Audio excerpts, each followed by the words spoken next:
लोगों के मुंह से सुना जैसा भी था अल्ताफ हुसैन अच्छा था। अगर कोई ये कहता है कि उसे अल्ताफ हुसैन की याद आती है तो फिर सही आती है यार। मसले माजी में ही सही, किसी भी दबाव के तहत, अल्ताफ हुसैन के दबाव के तहत, अल्ताफ हुसैन की एमक्यूएम के दबाव के तहत हल तो होते थे।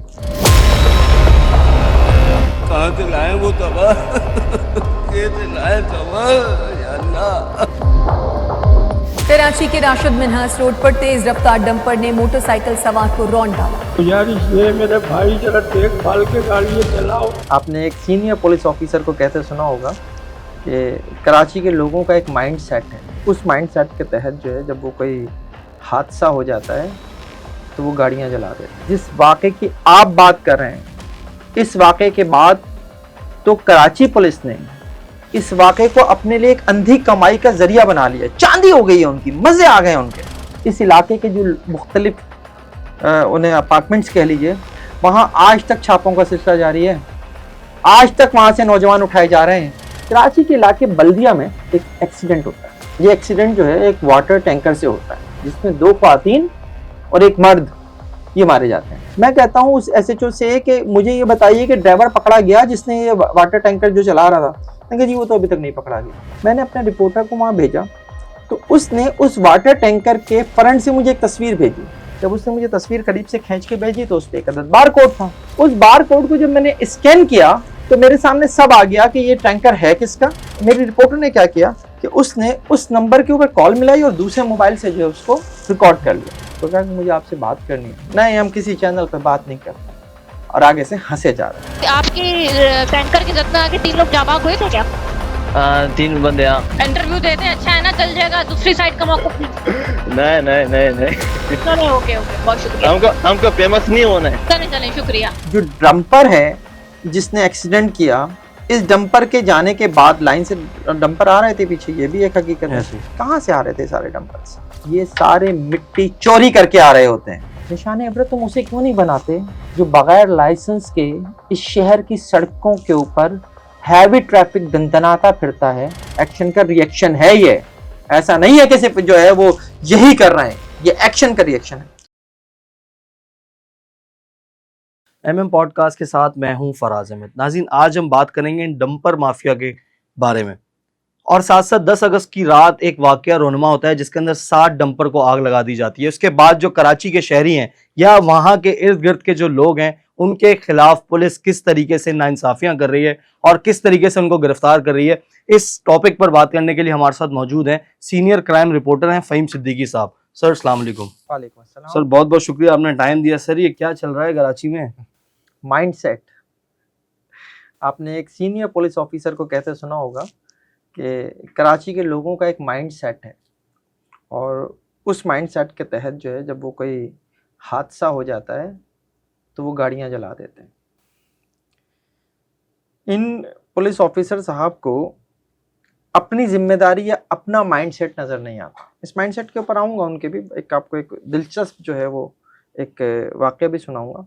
लेकिन उससे पहले ये कहना बहुत ज़रूरी है कि ये वाक़या हो या इससे पहले होने वाले वाक़यात, इन वाक़यात में जैसे आपने अपने इंट्रो में भी कहा कि जो ज़िम्मेदार हैं उनके ख़िलाफ़ कार्रवाई नहीं होती। और चूँकि उनके ख़िलाफ़ कार्रवाई नहीं होती और आवाम में, आम पब्लिक में एक गुस्सा है, एक इश्तियाल है और ऐसा हर वाक़या जो है उनके इश्तियाल को मज़ीद बढ़ा देता है। क्योंकि उन्हें पता है कि जो ज़िम्मेदार हैं उनको सज़ा नहीं मिलनी, ना उन्हें सज़ा तो बहुत दूर की बात है, उन्हें पकड़ा भी नहीं जाना है। तो अब वो अपना एक्शन का रिएक्शन दे रहे होते हैं और जब वो ऐसा कुछ करते हैं तो उसके बाद जो है वो करने वाले तो नहीं पकड़े जाते हैं शहर के मासूम बेगुनाह नौजवान। और जिस वाक़े की आप बात कर रहे हैं, इस वाक़े के बाद तो कराची पुलिस ने इस वाक़े को अपने लिए एक अंधी कमाई का जरिया बना लिया। चांदी हो गई है उनकी, मज़े आ गए उनके। माजी में होता था कि एक एफआईआर की, उस एफआईआर में 1 दर्जन 2 दर्जन नामालूम अफराद डाल दिए।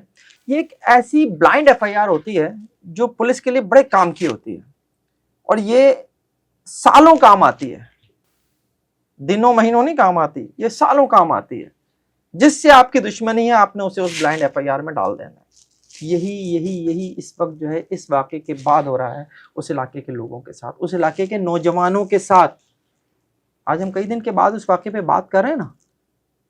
कल रात को मैंने एक पोस्ट लगाई कराची अपने फेसबुक पेज के ऊपर, उसमें मैंने लिखा कि जो लोग इस वाक़े से मुतासिर हुए हैं, पुलिस ने उनके प्यारों को रिश्वत लेकर छोड़ा है, वो रब्ता करें। वो सिर्फ शेयर जो है ना, कमेंट तो अलग है, वो शेयर जो है ना वो सैकड़ों में हुई है इस वक्त। चंद घंटे पहले मैंने वो पोस्ट लगाई है जब हम ये रिकॉर्ड कर रहे हैं प्रोग्राम। तो कहने का मकसद ये है कि हमारी पुलिस को जो है ना इस वाक़े के बाद ख़ास तौर पे जो भी उनके करता धरता हैं उनकी जानिब से एक दबाव आया, और उस दबाव की बुनियाद पर जो है ये किया गया कि जनाब अब जो है ना एक तरह का निशान इबरत बना देना है।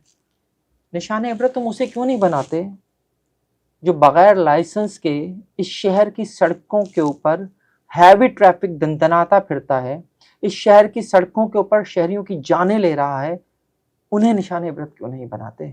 अगर उन्हें एक दफ़ा निशान इबरत बना दिया जाए तो मैं आपको बता रहा हूँ कि सिलसिला जो है ना वो रुक जाएगा। लेकिन उनके लिए आपके पास स्पेस ही स्पेस है। बहुत सारे इसके इश्यूज हैं, बहुत सारे इसके जाविये हैं, ज़ाहिर है पॉलिटिकल भी है, ज़ाहिर है कम्युनिटी बेस भी है। लेकिन क्या कानून जो है वो जब कहीं से सियासी दबाव आए तो खामोश हो जाएगा? क्या कहीं से कम्युनिटी का दबाव आएगा तो खामोश हो जाएगा? क्या इस शहर में मारा जाने वाला डंपर के नीचे, टैंकर के नीचे, हैवी ट्रैफिक के नीचे आकर मारे जाने वाला, चाहे उसका ताल्लुक किसी भी कम्युनिटी से हो, क्या कानून उसके लिए नहीं है? कानून तो उसके लिए भी होना चाहिए ना। बेसिकली जो है ना इस शहर को अब कोई ऑन तो करता ही नहीं है। जो ऑन करते थे किसी दौर में उनका अपना जो है हाल ख़राब है, अब वो जो है ख़ुद को भी शायद ऑन नहीं कर पा रहे हैं। तो इतने पॉलिटिकली इतना डिवाइड हो चुका है ये शहर भी कि अब इस शहर के जो मुकामी लोग हैं उनके इश्यूज से अब किसी को सरोकार नहीं है। डंपर और ये टैंकर माफिया वाला जो मामला है, इसको जो है वो आफाक अहमद ने उठाया तो एमक्यूएम पीछे हट गई है कि भाई अगर हम इसके ऊपर कुछ करेंगे तो ये तो आफाक अहमद को जो है इसका फ़ायदा होगा। पीपल्स पार्टी आफाक अहमद को अहमियत देने के लिए तैयार नहीं है। आपको कहती है कि यार बोल रहा है बोलने दो, लेकिन जब ऐसे वाक़यात होते हैं तो जब उसकी FIR होती है तो FIR के बाद कार्रवाई जो होती है वो सिर्फ उन्हीं लोगों के खिलाफ होती है जो कराची की मुकामी आबादी है। मैं यहाँ पे कोई तासुब नहीं फैला रहा, मैं वो बता रहा हूँ जो रिकॉर्ड पर है। इस वाक़े के बाद इस इलाके के जो मुख्तलिफ उन्हें अपार्टमेंट्स कह लीजिए, वहाँ आज तक छापों का सिलसिला जारी है। आज तक वहाँ से नौजवान उठाए जा रहे हैं, ज़ाती दुश्मनियाँ निभाई जा रही हैं। मुझे फराज से मेरी कभी माजी में लड़ाई हुई थी, मेरा जानने वाला जो है एक पुलिस वाला है, उसके ज़रिए मैंने कह दिया कि यार फराज भी उस दिन रात को जो है वो वहाँ मौजूद था। पुलिस इसकी कोई कंफर्मेशन नहीं करेगी। पुलिस रात को फराज के घर पे बगैर वारंट के छापा मारेगी, घर में घुसेगी, बदतमीजी करेगी, चादर और चार दीवारी का तकद्दुस पामाल करेगी, फराज को उठाकर ले जाएगी। उसके बाद फराज को उसके प्यारे ढूंढते रहे। फराज नहीं है मुलव्विस, नो इशू, पैसे दो ले जाओ फराज को। This is the problem. ये हो रहा है इस वक्त इस शहर में। आप माइंडसेट की बात करते हैं, आपका अपना माइंडसेट क्या है? मैं बताता हूँ माइंडसेट क्या है। एक वाक़या आपसे यहाँ पे जो है ना मैं ज़रा आपके इल्म में लाऊँ, आपके नाज़रीन के इल्म में लाऊँ। कराची के इलाके बल्दिया में जो हमारा हब रिवर रोड है, इसके ऊपर एक एक्सीडेंट होता है। ये एक्सीडेंट जो है एक वाटर टैंकर से होता है। इस वाटर टैंकर से एक्सीडेंट में होता क्या है कि एक मोटरसाइकिल पर सवार 3 लोग, जिसमें 2 ख्वातीन और एक मर्द, ये मारे जाते हैं। टैंकर के नीचे आके कुचले जाते हैं। 3-4 दिन गुजर जाते हैं तो हम रिपोर्ट कर चुके होते हैं वाक़े को। 3-4 दिन के बाद जो है मैं अपने रिपोर्टर से पूछा मैंने कि भाई वो उनकी शनाख्त हुई नहीं हुई? पता चला अभी शनाख्त नहीं हुई। मैंने पुलिस को फ़ोन किया, मैंने कहा क्या हुआ, वो शनाख्त क्यों नहीं हुई अभी तक? हाँ जी, वो उनके पास कोई ऐसी शनाख्ती अलामत नहीं थी, मोबाइल भी नहीं था, तो इसलिए जो है वो कुछ हुआ नहीं, लाशें रखी हुई हैं ईदीओम में, पता नहीं है अभी। मैंने कहा यार उनकी मोटरसाइकिल थी, उस पर नंबर होगा, उसके ज़रिए कोई कोशिश कर लेते। ये बात वाक़े के 3 दिन बाद हो रही है। मैं पुलिस का माइंडसेट बता रहा हूँ जो लोगों को, शहर के लोगों को कह रही है ना कि माइंडसेट इनका एक बन गया है। मैं पुलिस का माइंडसेट आपको आज बताता हूँ। वो SHO साहब से मैं कहता हूँ अच्छा मुझे ज़रा वो नंबर तो भेजो। मुझे नंबर भेजते हैं, मैं वो नंबर CPLC को देता हूँ, CPLC मुझे उस गाड़ी की डिटेल दे देती है, उस बाइक की, और एड्रेस भी दे देती है कि कहाँ क्या है। उसमें ये भी लिखा हुआ आ गया था कि जनाब ये गाड़ी जो है एक दफ़ा गुलबर्ग थाने की हदूद में चोरी हुई थी, उसके बाद मिल गई थी। मैं अपने रिपोर्टर को उस एड्रेस पर मूसा कॉलोनी में भेज देता हूँ। हमें वो गली नहीं मिलती, वो एड्रेस मुकम्मल नहीं था, वो गुलबर्ग थाने भेजता हूँ, वहाँ से FIR निकलवाता हूँ, उस पर जो है थोड़ा सा एक गली नंबर भी आ जाता है, तो ईजीली वो उस जगह पर पहुँच जाते हैं। चौथे दिन जाकर उस फैमिली को पता चलता है कि उनके घर के 3 प्यारे जो हैं वो एक रोड एक्सीडेंट में मारे जा चुके हैं। उन्हें नहीं पता तीसरे चौथे दिन तक। ये पुलिस हमारी सुकून से बैठी हुई है। वो तो ये समझ रहे थे कि भाई वो बल्दिया के इलाके में एक शादी में गए, वहीं रुक गए, आ जाएंगे, चलो ये हो गया। अगले दिन मैं SHO से पूछता हूँ, मैंने कहा वो ड्राइवर किधर है, ड्राइवर पकड़ा गया नहीं पकड़ा गया? बहुत इंपॉर्टेंट पॉइंट है, इस पर जरा सा मैं चाहूंगा फोकस रहिएगा। मैं कहता हूँ उस SHO से कि मुझे ये बताइए कि ड्राइवर पकड़ा गया जिसने ये वाटर टैंकर जो चला रहा था? मैंने कहा जी वो तो अभी तक नहीं पकड़ा गया। मैंने कहा क्यों नहीं पकड़ा गया? जी कोशिश कर रहे हैं। अच्छा कोशिश कर रहे हैं। मैंने अपने रिपोर्टर को वहाँ भेजा, तो उसने उस वाटर टैंकर के फ्रंट से मुझे एक तस्वीर भेजी। जब उस तस्वीर को मैंने देखा तो उस तस्वीर के ऊपर फ्रंट के ऊपर जो है वो एक अदद स्टिकर जो है ना, वो पेपर जो है वो चस्पा था। मैंने उसको कहा जरा मुझे इसकी करीब से तस्वीर खींच के भेजो। जब उसने मुझे तस्वीर करीब से खींच के भेजी तो उस पर एक अदद बार कोड था। उस बार कोड को जब मैंने स्कैन किया तो मेरे सामने सब आ गया कि ये टैंकर है किसका, ये टैंकर किस हाइड्रेंट से पानी भरकर कहाँ पर सप्लाई करने पर मामूर है, इस टैंकर का जो ड्राइवर है वो कौन है, मालिक कौन है, सारी डिटेल्स मेरे पास थी। मैंने ये डिटेल्स जो हैं जब देखी तो मैंने इंचार्ज वाटर बोर्ड के जो हाइड्रेंट सेल का इंचार्ज है उसे फ़ोन किया। मैंने कहा ये तुम लोगों ने क्या सिस्टम किया है, तो बड़ा ज़बरदस्त सिस्टम है। उसने कहा ये तो कोई मसला ही नहीं है, मैं अभी आपको उसकी मज़ीद चीज़ें भेज देता हूँ। उसने मुझे ड्राइवर का शनाख्ती कार्ड, उसने मुझे ड्राइवर का लाइसेंस, उसने मुझे ड्राइवर की तस्वीर, ये सारी चीज़ें जो है वो सेकंड्स में भेज दी। किस ड्राइवर किस गाड़ी के जिससे 3 लोग मारे जा चुके हैं, वो वाटर टैंकर जो है वो 4 से 5 दिन से वहां खड़ा हुआ है थाने में, और पुलिस ने उसके ऊपर कोई कार्रवाई नहीं की गिरफ्तार करने की। इन थोड़ा सा शॉर्ट करते हैं, हमने स्टोरी चला दी, हमने वो तस्वीरें भी चला दी, वो भी कर दी। उसी में जो एक और चीज आई थी वो एक फोन नंबर था जो उसी ड्राइवर का था। यानी इतना सिस्टम जो है वो था कि जनाब सारी डिटेल्स जो है वो एक सिस्टम में मौजूद थी। उस सिस्टम से वो एक रिपोर्टर ने हासिल कर ली थी, जर्नलिस्ट ने हासिल कर ली थी। मैंने अपनी रिपोर्टर को कहा, मेरी रिपोर्टर ने क्या किया कि उसने उस नंबर के ऊपर कॉल मिलाई और दूसरे मोबाइल से जो है उसको रिकॉर्ड कर लिया। तो वो जो बंदा था उसने कॉल उठाई, वो जो ड्राइवर था उसको उसने कहा कि जी वो हादसा आपसे हुआ था, मैं फलां चैनल से बात कर रही हूँ। उसने कहा हमारे से हुआ था। अच्छा आपसे हुआ था, कैसे हो गया था? बस वो आ गया हमारा गाड़ी के टायर के नीचे। वो कहा कि मुझे आपसे बात करनी है। नहीं हम किसी चैनल पे बात नहीं करता है, और आगे से हंसे जा रहे हैं। आप कहाँ हैं? मैं तो मंगोपीर में हूँ। ये भी चला दी हमने। उसके बाद उस इलाके के SP साहब जो हैं वो मुझे फ़ोन करते हैं, आज एक ज़िले के SSP लगे हुए हैं वो मुझे फ़ोन करते हैं, कहते हैं जी वो डिटेल्स हमें भी दे दें। मैंने कहा आप क्यों नहीं ले लेते वहाँ से स्क्रीनशॉट, उसको स्कैन को करके बारकोड को स्कैन करें, आपके पास भी आ जाएगी, नो इशू, मैं आपको भेज देता हूँ। मैंने भेज दी। थोड़ी बाद फिर उनका फ़ोन आ गया, वो फ़ोन नंबर भी देते हैं जिससे जिस नंबर पर ड्राइवर से बात हुई। मैंने कहा जो डॉक्यूमेंट्स आपको भेजे उनमें लिखा हुआ है, वो डॉक्यूमेंट्स पढ़ने को भी उनके पास टाइम नहीं साहब के। शॉर्ट और कर लेते हैं स्टोरी को।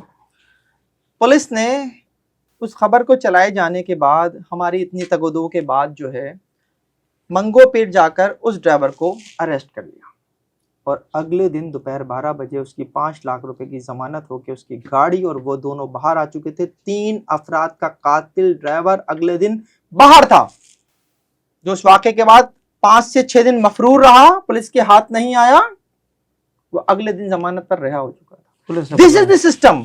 ये माइंडसेट है पुलिस का।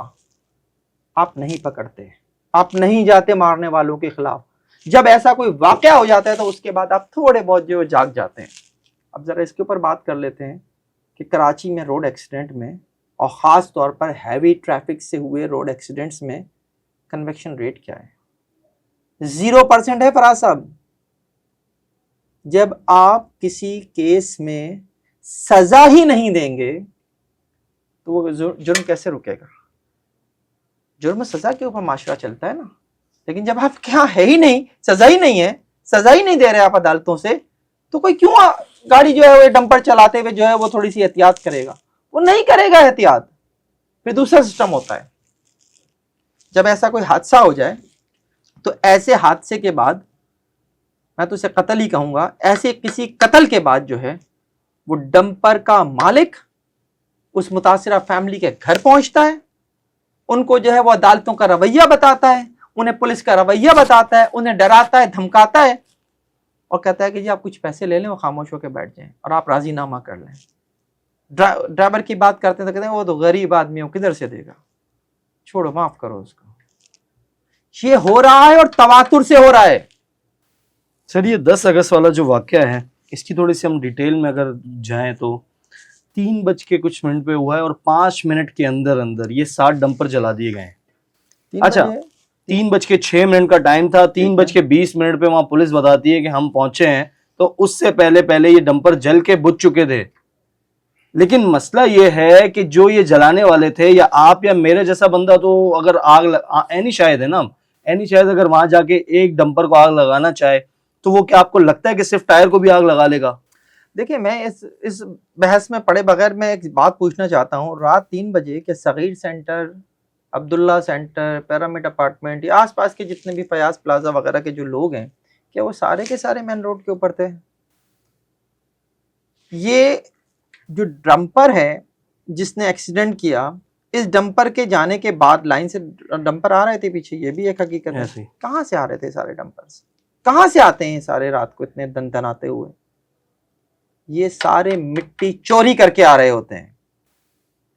ये जो कराची की मलीर नदी और जो दीगर नदियां हैं उनके किनारे से ये मिट्टी उठाते हैं, चोरी करते हैं। कराची के पहाड़ी इलाकों से, गुलिस्तान जौहर वगैरह में जो पहाड़ी इलाके हैं वहां से मिट्टी चोरी करते हैं। ये अप टाउन जो है मुख्तलिफ इलाकों से शहर के ये मिट्टी चोरी करके और रात को ये जो है सड़कों पर दौड़ाते हुए भाग रहे होते हैं। एक हादसे के बाद, एक वाक़े के बाद वहां ये कैसे हम वो कर लें कि जनाब उन्हीं जो अपार्टमेंट्स हैं उन्हीं के लोगों ने आके बाहर किया? क्या उस वक्त रोड के ऊपर चलने वाला कोई नहीं था? क्या वहां पे से और गुजरने वाले कोई नहीं थे? सारे कल्प्रिट जो हैं वो इन्हीं अपार्टमेंट्स के लोग हैं और वो इंतजार कर रहे थे। और वो इंतजार कर रहे थे, बैठे हुए रोड के किनारे बैठे रहते बड़े मजे से कि अभी एक डंपर आएगा, वो 3 लोगों की जान ले लेगा, उसका ड्राइवर भाग जाएगा, हम जो है बाकियों को जो है वो कर लेंगे और जो अब उसके बाद आएगा हम उन्हें जला देंगे। बाकायदा प्लानिंग हो रही थी क्या? वाह पुलिस का माइंडसेट, वाह जबरदस्त केस बनाते हो तुम। अब जरा इसके ऊपर बात कर लेते हैं कि जब ये हो गया तो चलो मैंने मान लिया कि, बल्कि मैं तो कहता भी हूँ ये बात कि जनाब वो शरपसंद है जो ये कानून हाथ में ले रहे हैं और वो उसकी भी एक वजह है, एक्शन का रिएक्शन है। ये ऐसा नहीं है कि सिर्फ जो है वो यही कर रहे हैं, ये एक्शन का रिएक्शन है। चलो मान लिया वो शरपसंद है, शरपसंद पकड़ते ना, कल्प्रिट पकड़ो ना। इन अपार्टमेंट्स में जो आपने मुस्तकिल छापों का सिलसिला शुरू किया हुआ है, ये क्या है? उन अपार्टमेंट्स के नौजवान आज तक भी जो है वो अपने घरों में नहीं सो रहे। आपकी चांदी हो गई, आपने इतना पैसा बनाया है इस एक केस से।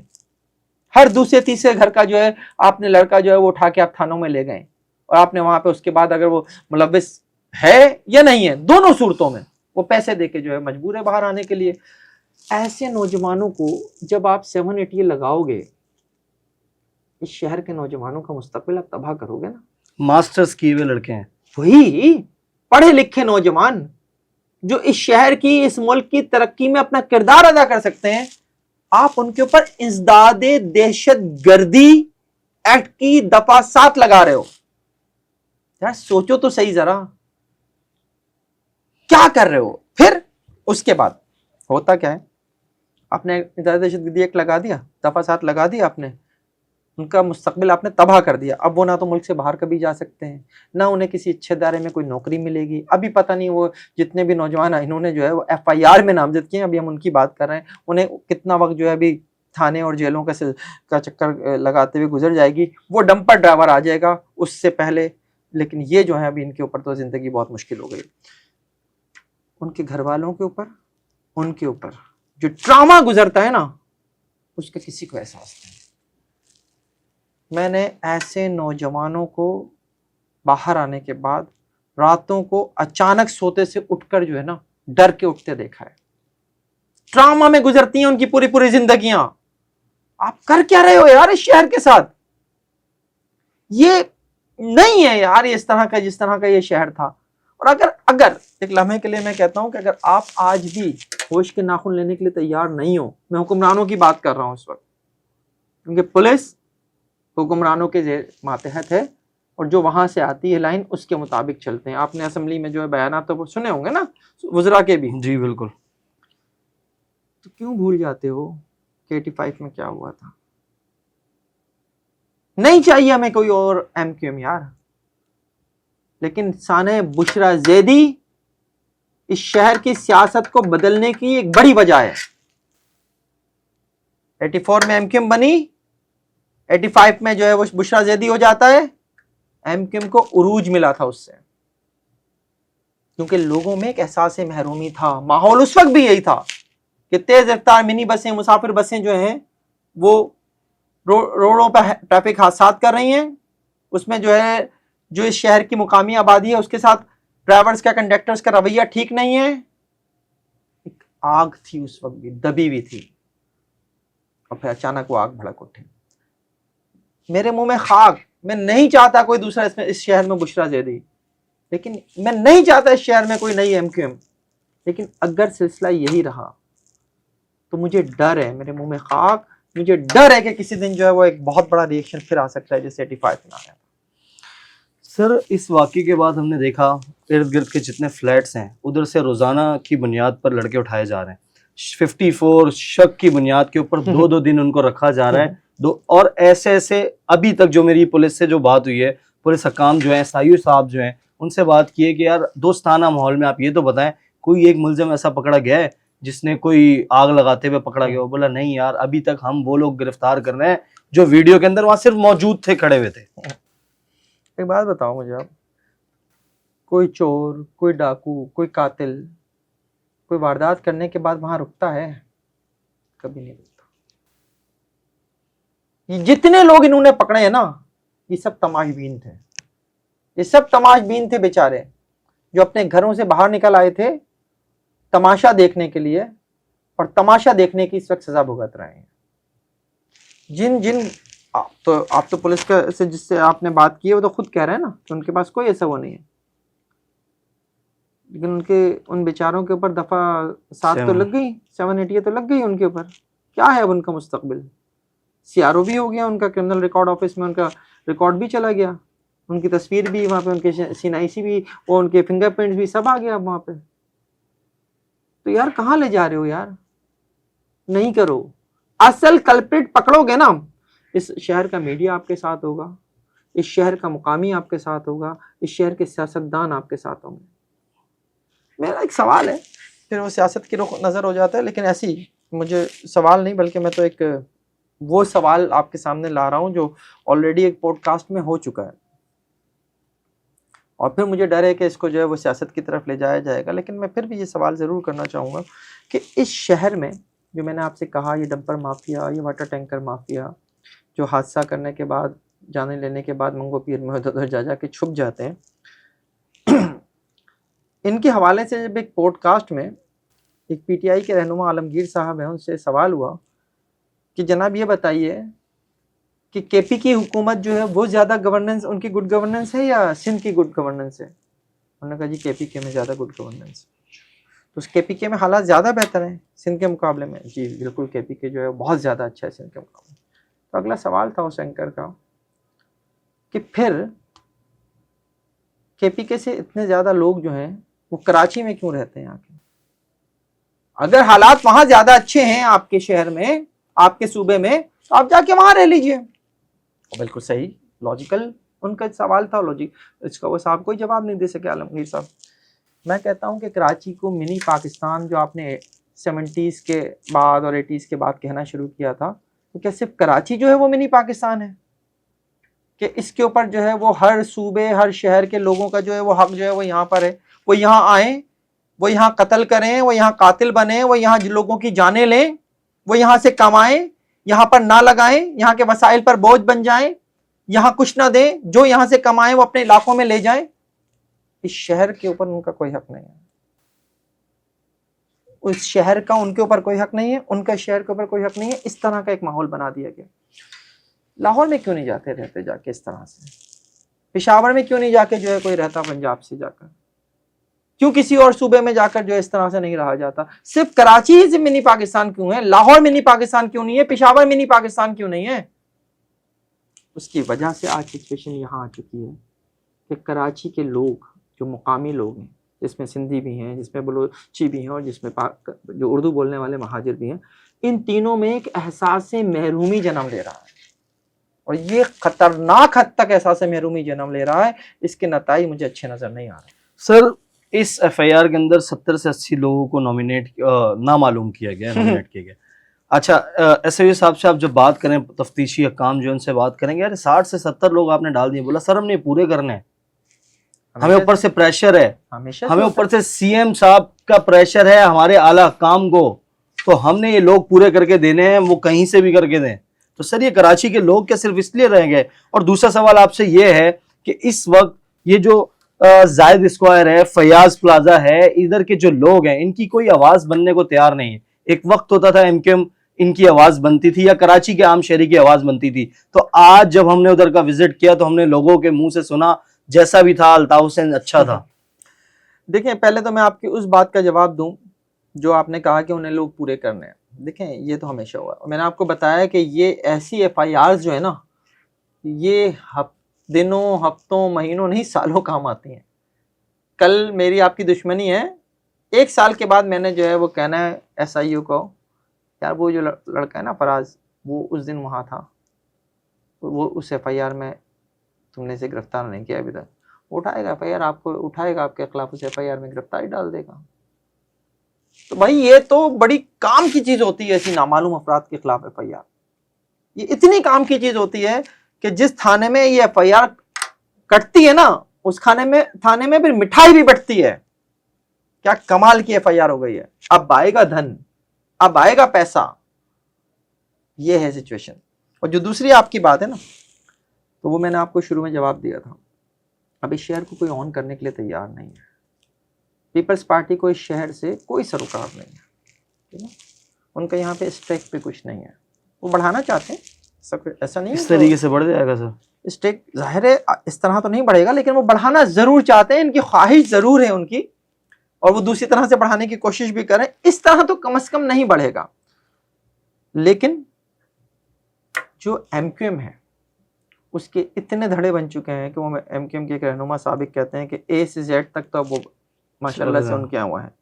तो जब उनके यहाँ एक यूनिटी खत्म हो चुकी है, और फिर अगर कोई ये कहता है कि उस अल्ताफ हुसैन की याद आती है, तो फिर सही आती है यार, क्योंकि लोगों को ये है कि उनके मसले माजी में ही सही किसी भी दबाव के तहत, अल्ताफ हुसैन के दबाव के तहत, अल्ताफ हुसैन की एमक्यूएम के दबाव के तहत हल तो होते थे। इस शहर में कम से कम ये वाली सूरत हाल तो नहीं थी कि कोई खड़ा होकर जो है वो कह दे कि मैं महाजिरों को आग लगा दूंगा। ये वाली सिचुएशन तो उसके बाद टांग पे टांग रख के सुकून से बैठ के मैं माजरत चाहता हूँ। तो मुझे तो खैर उससे कोई वो नहीं है। मैं फिर सियासत में नहीं जाना चाहता, या मैं जर्नलिस्ट, लेकिन मैं जर्नलिस्ट होने के साथ साथ क्योंकि इस शहर का एक शहरी भी हूँ, तो मेरे अंदर थोड़ी सी एक कह लें कि गुस्सा भी है, एक जज्बात भी हैं, और इस शहर के लिए हैं, इस मुल्क के लिए हैं। रेगुलराइज करें, कवानीन पर अमल कराएं, देखें कि कहां से मिट्टी रात को चोरी होके जो है ये डंपर जो है वो दंदनाते हुए फिरते हैं, एक्स्ट्रा स्पीड करते हैं। जब पकड़े जाते हैं तो पता चलता है कि 6 माह पहले जो है LTV का लाइसेंस था जो एक्सपायर हो चुका है। HTV का नहीं था, हाई ट्रैफिक व्हीकल का लाइसेंस नहीं था इस शख्स के पास। 3 अफराद का कातिल है। इस 3 अफराद के कातिल को मैं सिर्फ और सिर्फ सीएम साहब से जो इतना दबाव डाल रहे हैं 70-80 लोगों को गिरफ्तार करने के लिए, इस 3 अफराद के कातिल को जो है ना सजा दिला दें। सर 780 इस पे तो नहीं लगाई गई? खैर नहीं बनती, कानूनन तो नहीं बनती उस शख्स पे, मासूम लोगों पे बनती है उनका सिर्फ गुनाह ये है कि उनके घर के सामने डंपर जले। 780 लगाओ, जरूर लगाओ, उन लोगों पे लगाओ जिन्होंने डंपर जलाए हैं। साथ साथ इस शहर में जो दहशतगर्दी फैलाने के लिए ये अल्फाज इस्तेमाल करता है कि मैं महाजिरों को आग लगा दूंगा, इससे दहशत नहीं फैली। कौम परस्ती करता है। इससे दहशत नहीं फैली, दहशत तो इससे भी फैली। इसके ऊपर 780 क्यों नहीं लगाते? उसके खिलाफ मुकदमा क्यों नहीं किया अभी तक? उसके खिलाफ, वैसे तो आप तो इस शहर में जो है वो सिर्फ तकारीर सुनने के ऊपर जो है वो मुकदमात कर देते हो, अब सॉफ्टवेयर अपडेट कर देते हैं। सॉफ्टवेयर अपडेट कर देते हो। एक सॉफ्टवेयर की वीडियो आज भी मैंने देखी, वो ली मार्केट के किसी ठेले वाले की, जो पाकिस्तानी परचम को अपने पैरों तले रूंध रहा है। उसके बाद आपने उसका सॉफ्टवेयर अपडेट किया और वो जो है वो थाने में खड़े होकर कह रहा है कि मुझसे गलती हो गई और आइंदा नहीं करूंगा, मैं इस मुल्क में रहता हूँ, मैं इस मुल्क का खाता हूँ।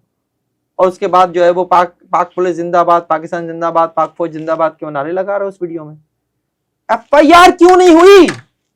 सवाल ये है। उस ली मार्केट वाले शख्स के खिलाफ FIR ही कर लेते हैं, नहीं। तो ये जो माइंडसेट है ना, this is the problem. Zeeshan Siddiqui साहब अच्छे पुलिस ऑफिसर होंगे, ये जो माइंडसेट वाली उन्होंने बात की है ना, ये उन्हें पुलिस ऑफिसर के तौर पर नहीं अच्छी शो करती। ये एक अलग ही बात है। ये वो बात है जो कोई सियासतदान कहता, कोई पीपल्स पार्टी का कहता, कोई ANP का कहता, जो ये डंपर माफिया का कोई सरबराह कहता, समझ में आती थी। वो तो पूरी महाजर कौम को आग लगा रहे थे। खैर है, लगा दें, मुझे वो नहीं है। इस शहर में आग लगेगी उससे, और क्या होगा। बहुत बहुत शुक्रिया फ़हीम सिद्दीकी साहब, आपने टाइम दिया। नाज़रीन, ये थे फ़हीम सिद्दीकी, आपने इनकी बातें सुनी और इनका भी यही कहना है कि आम जो शहरी हैं, कराची आइट्स हैं, उनके ऊपर ये जो 780 की FIR काट कर बेगुनाह मासूम लोगों को इस FIR के अंदर धकेला जा रहा है, उसको रोका जाए, वरना जो कराची के अवाम है ये और बदजन हो जाएगी। अब तक के लिए इतना ही, मुझे इजाज़त दीजिए। अल्लाह हाफिज़।